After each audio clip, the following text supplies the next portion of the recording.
Bagian 1, awal pertemuan. Raihan, fotografer freelance berusia 27 tahun. Sedang mengerjakan proyek foto arsitektur bangunan tua.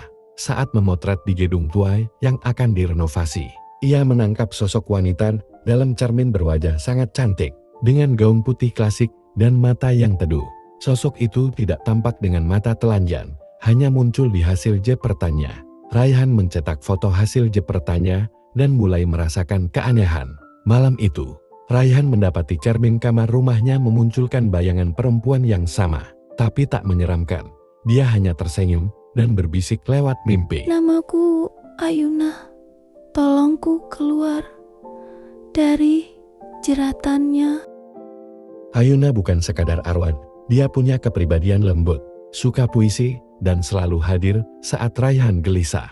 Raihan merasa iba, ia tak merasakan ancaman.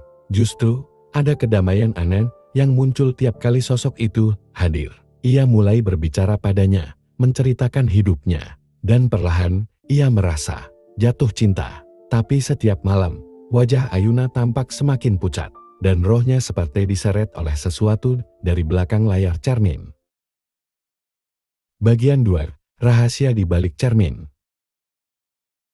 Raihan menyelidiki sejarah gedung tua tempat dia pertama kali melihat Ayuna. Ia mendatangi perpustakaan kota, berbicara dengan sesepuh warga sekitar, hingga akhirnya menemukan petunjuk.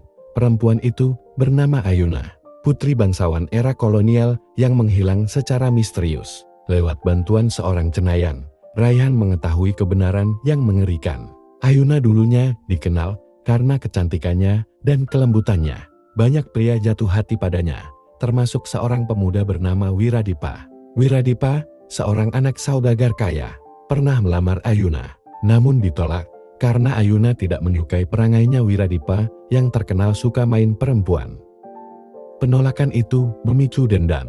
Dalam amarahnya, Wiradipa mempelajari ilmu hitam, meracuni Ayuna, lalu mengurung rohnya dalam sebuah cermin tua. Ia mengubah Ayuna menjadi roh pemikat yang digunakan untuk menjebak pria-pria, yang akan dijadikan tumbal kekuatan dan umur panjangnya yang menjadikan Wiradipa masih hidup hingga sekarang. Kini, Raihan adalah target berikutnya. Bagian 3, perjuangan cinta melawan kegelapan. Raihan tak bisa tinggal diam. Ia tak sanggup lagi melihat Ayuna tersiksa setiap malam. Gaunnya ternoda darah, kulitnya tergores manta, dan wajahnya mulai tak bisa dikenali karena menolak perintah Wiradipa untuk menjadikan Raihan tumbal terakhir sebagai ritual penyatuan untuk mengikat roh Ayuna selamanya sebagai budak gaib. Lewat petunjuk dari cenayang yang sempat merasakan energi Ayuna dan tahu bagaimana Wiradipa mengurung Ayuna, Raihan diarahkan ke pinggiran kota, sebuah rumah tua milik Busari, keturunan terakhir penjaga pusaka Majapahit, dan pemilik kitab kuno, Mantra Lokamaya, teks langka tentang dimensi roh. Busari awalnya menolak membantu, tapi setelah menyentuh foto Ayuna, ia menangis. Arwahnya tidak seharusnya disiksa seperti ini. Dia roh suci, bukan pemikat sesat. Dari Busari, Raihan mendapatkan dua hal. Satu, cermin loka jiwa, sebuah cermin dengan bentuk aneh, di mana cermin ini berbingkai seperti sebuah belati. Cermin ini mempunyai kekuatan bisa memantulkan jiwa seseorang. Cermin warisan leluhur Busari ini dulunya digunakan untuk melepaskan roh dari jeratan ilmu hitam. Tapi untuk mengaktifkannya, Raihan harus memasuki dimensi cermin dan menghancurkan jantung sihir yang mengikat roh Ayuna, yang hanya bisa dilakukan saat bulan gelap total. 2. Ritual Lokamaya, sebuah upacara langka. Mantranya ditulis dalam bahasa kuno dan hanya bisa dibacakan dengan darah sendiri sebagai tinta. Ritual ini membuka celah antara alam manusia dan alam gaib. Tapi membuka celah berarti mempertaruhkan nyawa. Kalau jiwamu tidak cukup bersih, kau akan terserap selamanya. Tapi kalau hatimu tulus, cermin akan membukakan jalan. Malam itu, Raihan menggambar lingkaran mantra dengan kapur, darah dari tangannya, dan air suci pemberian Busari. Cermin diletakkan di tengah lingkaran. Saat mantranya selesai dibaca, lampu padam, udara mendingin drastis, dan bayangannya mulai hilang dari pantulan. Tubuh Raihan terseret masuk. Bagian 4, Dimensi Charmin.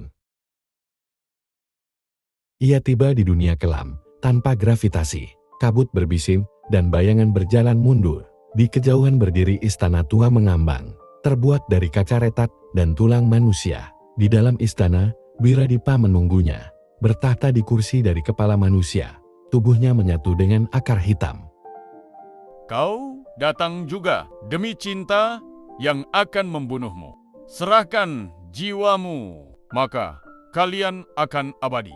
Biar aku jadi tuan kalian.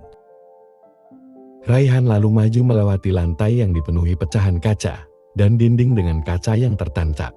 Ia tak peduli seberapa parah tubuhnya. Terkena goresan kaca dan darah mulai bercucuran di tubuhnya. Raihan tak sekalipun merasa takut. Sambil menggenggam cermin loka jiwa yang kini menyala biru terang, ia maju melewati rintangan pecahan kaca dan ilusi-ilusi tentang masa lalunya yang kelam. Ayahnya yang menyiksanya, ibunya yang pergi. Semua ditampilkan di pecahan kaca yang dia lewati untuk melemahkan tekadnya. Raihan terus melangkah, mendekati Ayuna, meski tubuh dan hatinya terluka sama parahnya. Karena dia merasa Ayuna satu-satunya sosok yang membuat dirinya merasa bahagia selama ini. Cinta tidak butuh kepemilikan, tapi pengorbanan. Ia menancapkan cermin itu ke jantung sihir, berwarna merah, yang terbuat dari segumpal rambut, darah kering, dan boneka lilin Ayuna yang terletak di altar persis di depan Wiradipa duduk. Saat itu, cahaya meledak, rantai lepas, dan Ayuna terbebas. Tubuh Wiradipa terbakar oleh cahaya putih, menjerit hingga menghilang bersama istana itu. Tubuh Ayuna bersinar dan segera terbang menghampiri Raihan. Ayuna memeluk Raihan yang tubuhnya melayang dan sudah tak berdaya. Kau menyelamatkanku, tapi kau akan hancur di sini.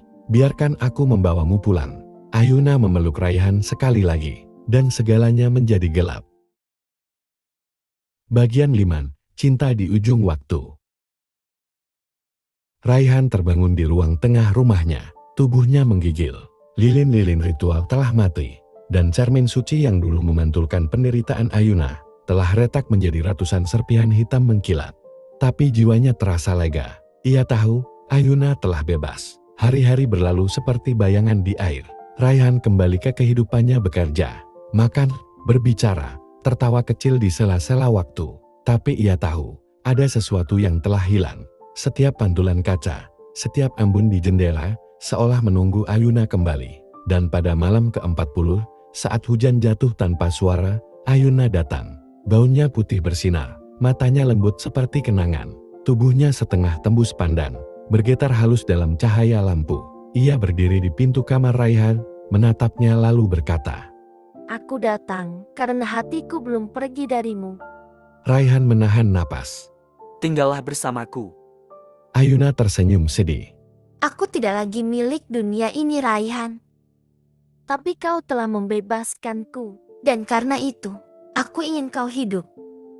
Ia menyerahkan liontin kaca berisi pecahan cermin suci, sambil berkata, "Jika suatu saat kau sangat merindukanku, tatap ini, tapi jangan terlalu lama. Karena jika jiwamu terlalu dekat denganku, kau tak akan bisa kembali. Aku akan menunggumu hingga waktunya tiba, Raihan. Jika kita memang ditakdirkan untuk bersatu." Lalu ia pergi, seperti kabut, larut ke udara. Bagian 6. Keabadian dalam cermin. Tahun demi tahun berlalu, Raihan menua, rambutnya memutih, tubuhnya membungkuk. Ia menolak cinta-cinta baru, tidak karena hatinya tertutup, tapi karena hatinya masih penuh. Setiap tahun tepat di tanggal mereka terakhir bertemu, ia menyalakan lilin, menatap liontin itu, dan berbisik, Tunggu, aku sedikit lagi. Hingga malam terakhir, Raihan sudah tua renta. Ia duduk di kursi rotan, liontin di tangannya, mata hampir tertutup. Tiba-tiba angin berembus pelan, dan cermin tua di sudut kamar bergetar. Di dalamnya, Ayuna muncul, wajahnya seperti dulu, muda dan tenang. "Raihan." Raihan tersenyum, bibirnya bergetar. Aku sudah lelah bertahan tanpamu. Boleh aku ikut sekarang? Ayuna mengangguk, air matanya jatuh seperti cahaya. "Waktumu telah selesai. Kini kita bisa bersatu." Raihan memejamkan mata. Nafas terakhirnya terhembus, dan saat tubuhnya tak lagi bergerak, sebuah cahaya hangat membungkusnya. Raihan keluar dari tubuhnya dan kembali muda. Dalam sekejap, dua jiwa yang dulu terpisah oleh dunia bersatu di cermin yang retak. Tak lagi sebagai roh dan manusia, tapi sebagai dua cahaya abadi. Dan hingga kini, jika kau menatap cermin tua di rumah itu terlalu lama, kadang terlihat sepasang kekasih berdansa dalam senyap. Karena cinta sejati tak mengenal perpisahan. Ia hanya menunggu saat yang tepat untuk bersatu lagi.